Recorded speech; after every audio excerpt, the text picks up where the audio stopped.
reading Animorphs for the first time, book 31, The Conspiracy. Spoilers for this book and up until this point in the series. I really, really like this book coming directly after the last one because I feel like they mirror each other really well, and it is clearly two characters being given very similar choices and making opposite choices and having to live with the consequences of it. Because in the last book, Marco had to choose between his mom and the war, and he chose the war. Whereas in this one, Jake had to choose between the war and his dad, and he chose to protect his dad.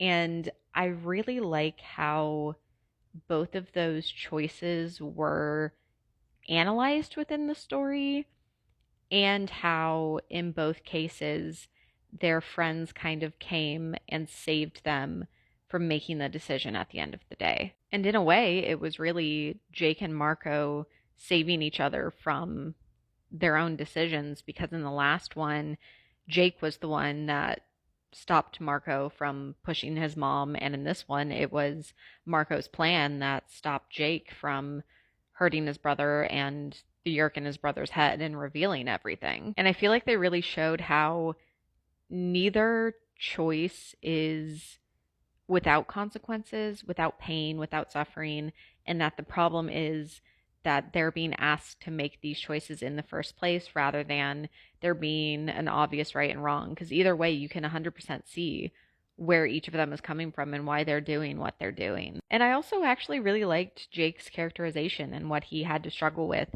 in this book, because even though I feel like it's a continuation of his whole I don't really want to be a leader thing, it just felt more mature and more interesting because he's kind of accepted that whether he wants to be or not, he is.